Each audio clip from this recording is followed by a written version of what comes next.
I'm Vin. I'm Sori. This is... The name of the album is V for Vagina. You gotta be kidding me. What? For real? That's the name of the record. Alright. Okay. This is for the big homie Alan. This is for the big homie Alan. This is a song that has been requested on numerous occasions from all the MJK fans, Tool fans, etc., etc. The name of the song is Momma Sed. For tiny topical political commentary, you can hit us up in Middle America with Vin and Sori, where I guarantee you there'll be something for you to disagree about. If you're going through your day and you're all happy and stuff and you want some angst and anger, it doesn't matter what side of the political spectrum you're on. If you listen to any 3 Middle America videos in a row, you will be angry and your boring day will be filled with much rage and pissed offness at your brother, which I'm very gifted at dealing with people, even when they're wrong as hell. Now, this song is for the big... Who is this, Alan? Mm-hmm. Big homie Alan. There's multiple ways to get your song reviewed there, listener. My favorite way is a community option. $1 at the gate gets you in at Patreon, where you will meet the mighty, mighty Ian, who is in rare form tonight. He was in rare form tonight, the big homie Ian. And I love him. That's my man. He had to get a nap. He took a nap. So you meet all these wonderful people, you pull your points together, and then you get your song reviewed. And that's how you do it. Now, if you're a filthy capitalist like Sori, then all you do is hop, skip, and jump above everybody in line, and you use the Fast Pass option. 125 gets you straight to the head of the line, and you get to determine what song we do and which version we do. This is Puscifer, Momma Sed. Let's go. And here we go.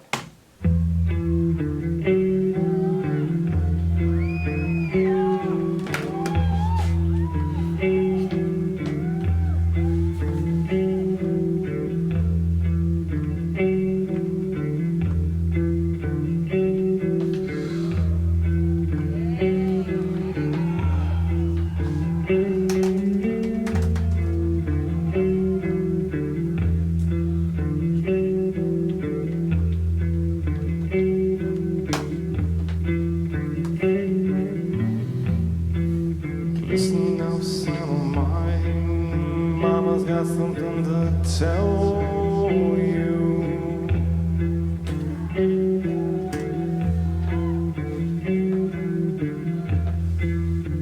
Changes come, life will have its way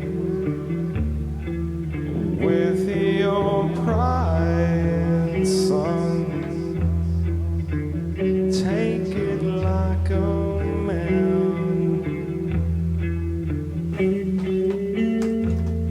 Just hang on, son of mine. Storms on your horizon. Changes come. Keep your dignity. Take the high road. Take it like a man.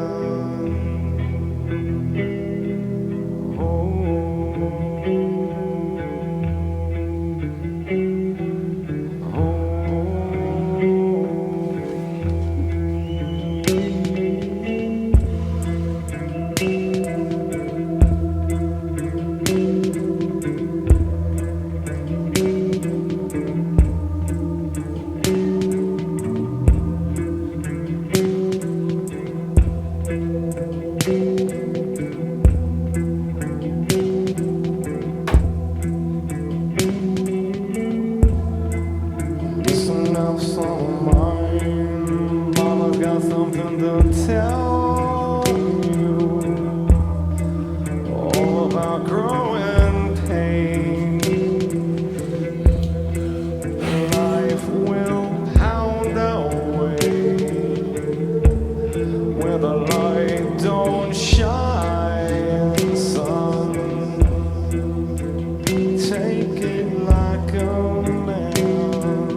Now I know people are gonna be mad. Why did you do the live part? Why didn't you do it? Well, first of all, I'm very happy that he specifically mentioned the live part, and I'm glad because while this was happening, I was watching the official video. The official video is only 3 minutes 31 seconds long, so the live version was longer. Was extended. Yeah, I really, it's so. His voice is very calming and like beautiful. It was really sad sounding. But I really liked the way, I forgot that it was a live video. Like, the quality was so good. It was... I forgot Maynard. when it got to the end, and then people I was like, oh yeah, there's people there. But yeah, this song, I remember that his mom got sick. We did the whole Maynard's mom. It was a quartet, then it became a quintet. Yeah. I'll try to remember to put the Maynard's mom link because it's an entire playlist. We'll put it over there. You might have to recreate the playlist because I think when I was making playlists, I think I screwed something up.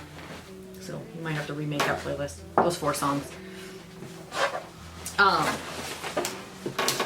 Anyway, so it had like a sad, like I remember that his mom got sick, and then I remember that I think that did his mom die and then he had to go move in with his dad or something like that? No, she encouraged him basically. That was what Jimmy was about, I think. I'm pretty sure. I'm not, if I remember right. So she died when he made the 10,000 Days record.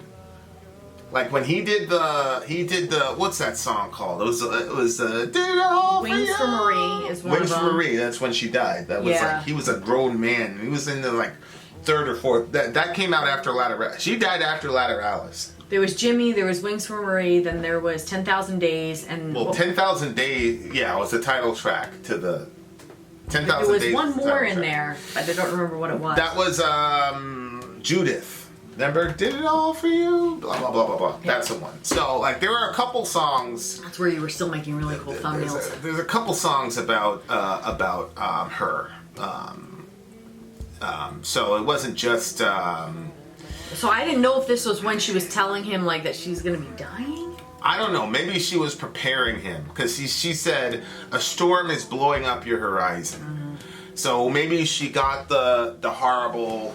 sort of news from the doctor, and that's kind of what I was thinking. And then she's like, apparently there must have been a divorce, but she's like, tell him to go live with his dad, and then it's like, hey, you know, look, it's life. You got to suck it up. You got to be a man. You got to deal. And he doesn't know what's going on, and then it but the outro was really weird. Like, if that's what she really said to him. Mama said, like the rain, this too shall pass. Like a kidney stone, this too shall pass. A kidney stone is very painful. It's just a broken heart, son. This pain will pass away. It's just a broken heart. Like she's sick. It's just a broken heart. Well, I don't know if she literally said those words. Because there's what you say as a parent, and then there is the way that the child interprets it. And a lot of times, that's not really the case. And, you know, if you're a little kid and you're hearing this, you know, maybe she... And you know, there's a lot of parents who... There's different... And you can never really know as a parent, you know, the rightness or the wrongness. But there's... Especially, like, I don't know how old Maynard is, but there's that old school mentality that... You know, the whole stiff upper lip and, you know, don't cry and don't feel... My personal thing is that the deeper you feel the pain, the quicker you get over it.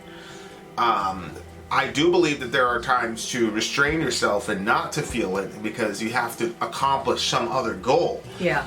But my interaction with pain and all those things has led me to believe that the best philosophy is feel it as deeply as you possibly can, as early as you possibly can, and express it as honestly as you possibly can, and that will help you get over it a lot quicker than if you just pretend that nothing is wrong and you know, whatever.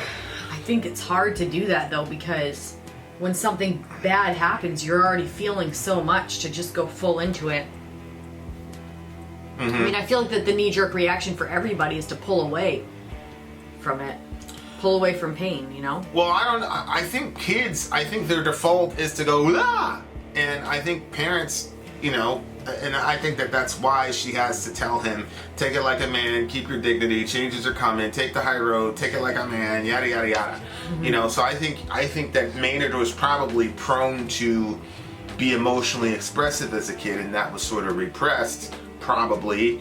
But then he was able to channel it through his art, obviously, and he is, the gift that we all have now. I kind of like, if I got sick like that and I was gonna die and I had to tell the kids, it would be really difficult to watch them crying, like. Well, yeah, but you got to have a, So I don't know. Difficult, but I wouldn't tell them like, don't hey. cry. No, I know, but she's by herself, so they're divorced. She's dealing with that she's gonna die. Right. She's dealing with whether or not she was ready for that. Probably not. She's dealing with that she's gonna be separated from him. So maybe she didn't have the emotional stamina to see him cry. Maybe it took her. It took her years and years and years to die. Like 20 years to die. Like she died when he was like a grown man. Like I said, she died after the Lateralis record. The 10,000 Days record was, kind of dedicated to her. I think 10,000 Days was like almost like how long she had the disease. Was it 27 years? 10,000 Days is 27 years. So she probably had this thing for that long. I don't know, but I'm pretty sure that she had it for 20 plus years. When he went to live. He was 11 when he went to live with his dad, if I remember Jimmy correctly. Because people were saying that she was. I think I remember that. He was 11 in the comment section. That's what they were saying. So, that's a long time that she had it. But sometimes you get these diagnoses, and it's like, you're gonna die tomorrow, and then the person ends up living like, whatever. So she was incapacitated by a stroke when she was 11. She died in June 2003. So she was out there.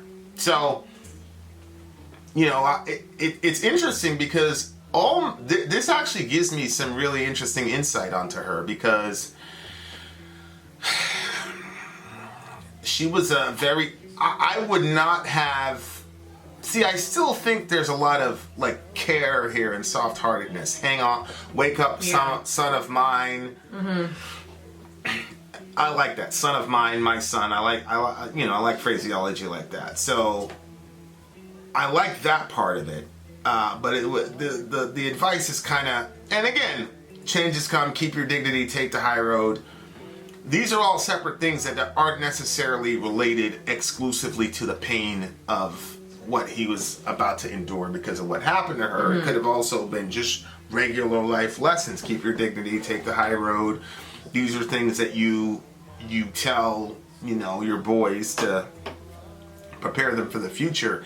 And, it's one of the things where I was taking a drive with Zoe, and she was talking to me about, girls and all that, because she's starting to notice dudes or whatever, and she had this little romance going on with whatever. But she's like, how did you introduce your girlfriends to your mother? Because she knew I didn't grow up with my dad. I'm like, I never did that. She's like, what? She's like, did you get in trouble? I was like, no. By the time I was 14, 15, my mother couldn't control me. Like I was a guy, like, like my mother couldn't control me, like my mom was like, everybody knows my mom was hardcore, but at the end of the day, like, she was a woman. I was a 14-year-old kid in the Bronx. Like, she was, I'm not gonna introduce my girlfriend to her and all that. Like, she didn't have that type of energy, you know what I mean? Because, she's a woman. Like, if it was my dad, it'd have been a completely different story, but I didn't have that sort of male energy there. So, like, I kind of like, you wonder, and I do see times when my mom would kind of like overcompensate the toughness because there was no dad to there was no yin-yang energy happening at the managerial level of my household because it was just my mom. So sometimes I'm like, man, maybe she was harder than she needed to be or even wanted to be because there was nobody there to be the kind of bring that type of male energy. So it's like, he goes off to live with his dad. Maybe she's starting to notice, look, he's 11, 12, 13 years old. I'm not going to be able to give him exactly what he needs, and I'm definitely not going to be able to do it now that I'm, kind of dilapidated in this kind of situation that I'm in. So that's a lot of like really hard decisions to make, especially like thinking about like how important your kids are to you as a mother. And I feel like if I had to do something like that, I would not make the best decision for the kid. I would keep them with me. I don't think that I would send them away, even though it was a better decision for them. Yeah, right. Objectively, and I'm not mad at my mom, and I'm actually happy about it. Objectively, I think my mother made the wrong decision as far as my brothers were concerned. She should have like sent us to our dads, especially in we were in homeless shelters for, or abused women's shelters in multiple situations. So objectively, I'd say, what would I want for my kids? Like, I wouldn't want them to grow up the way that I did, especially if there's another alternative of a father who would have loved them and been involved. But I wouldn't have had it any other way because it's my mother and we were completely loyal to her. But I think she's looking at the situation being like, one, it's very hard as a single mom. Maybe she wasn't completely a single mom, I don't know. But it's very hard as a single mom raising a boy. But then on top of that, raising a boy, now she's got this, issue. Maybe it's right after the stroke or whatever. I don't know. Mm-hmm. I don't know what exactly the timeline is, but she probably had to look and say, this is the best thing to do is for him to go to his dad. And then she had to, to your point, tell him, hey, it's just emotions. It's gonna pass, don't worry, it's just a broken heart, the pain will pass away. And that line seems to me more about her talking to herself than to her son.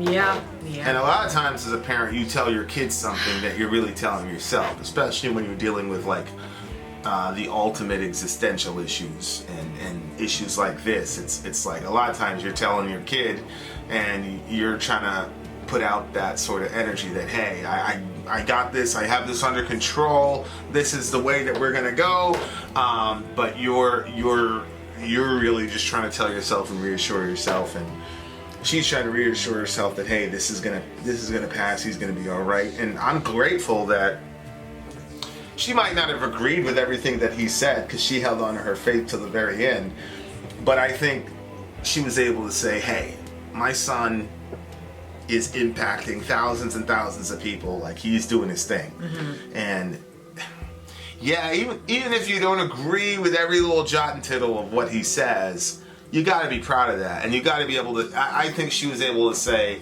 and this is kind of sacred ground here because who are any of us to say what she was thinking, but you got to almost speculate that she would say, hey, he made it, he was okay, I was right, Mm-hmm. And of course, the irony of all that is the very pain and the heartbreak that is what helped him make it. Is inflicted on him is the very thing that made it so that he touched not hundreds or thousands, literally millions of people on the planet Earth, and has helped.